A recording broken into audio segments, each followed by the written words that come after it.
relays. You have an entry relay, a middle relay, and an exit relay. Everyone's probably heard news stories about the exit relays, because what you're doing is you're passing traffic from the client through the other 3 relays, and you pop out somewhere else in the world at the exit relay. Your entry relay, so here we are in the Netherlands, your entry relay could be Argentina. Your middle relay could be in China, your exit relay could be in Sweden. So as far as the world knows, you came out of Sweden. As far as anyone trying to track that traffic, they'd have to watch it go all over the world. What we do while in transit is we create an encrypted tunnel. We do not encrypt your traffic, we do not magically encrypt the internet, you can't do that. What we do though is wrap your traffic with encryption, so that as it passes through the Tor network, no one gets to see it, no one gets to modify it, until it pops out the exit relay. Whatever you send into the network comes out untouched, unmodified. We don't want to start censoring the internet. We don't want to know what traffic could pass through it. As soon as we start giving the ability to censor traffic that goes through Tor, every country in the world will put laws upon us that say you must censor the following things, and you end up with a North Korean internet, where nothing is allowed out and everything must be approved by the glorious leader. I don't live in North Korea. I don't want to live in North Korea. I've met many people from there. They're fantastic people, but their internet is not what I want.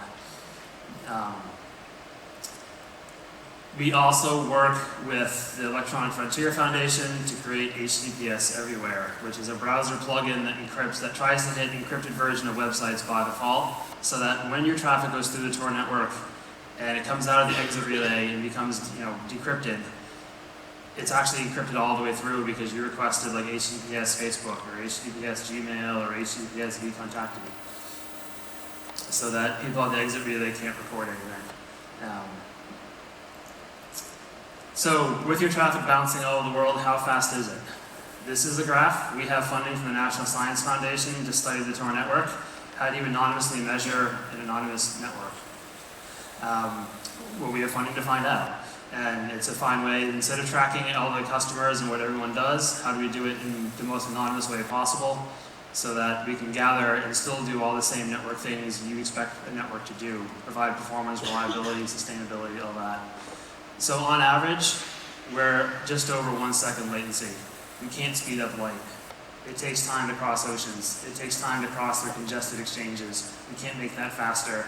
Pile on the encryption we do, and the fact that we're bouncing around 3 parts in the world, 1 second is pretty fantastic. Current state of Tor. So here are the number of relays. As they're growing over time, over the past few months, we've been on a steady growth of 6,500 towards 7,000. Bridges, the blue line there, are non-public relays. There are many countries in the world that have started to block Tor, arguing that Tor can only be used by criminals because of its encryption and privacy, it must be bad, so let's block it. This may include many countries in Europe as well. So bridges are just non-public relays. You get them through friends, you get them through social networks, you get them however you get most people get their word of mouth news. That's how you get bridge addresses. You plug them into your Tor client and it connects over. We also have obfuscated protocols called pluggable transports because some countries have decided that we're not going to play a game of whack-a-mole with IPv4 addresses, and with IPv6 they just give up. There's so many addresses out there on IPv6 they can't possibly block all of them. So they start doing deep packet inspection and start looking at the traffic on the wire. If you can identify Tor on the wire, you can block it. We have a lot of funding to actually make sure that you can't detect Tor on the wire. We can't detect our protocols, and we can get through any security apparatus anywhere. And half of the law enforcement world likes that because they need Tor to do their investigations and go out and do undercover work. The other half hates that because they can't prosecute it. How much bandwidth do we serve? So we're at around 12,000 megabytes a second, which, if I do my math this early in the morning, is around 96 gigabits. That's the availability. The purple line there is the actual used bandwidth. So we're less than 50% utilized.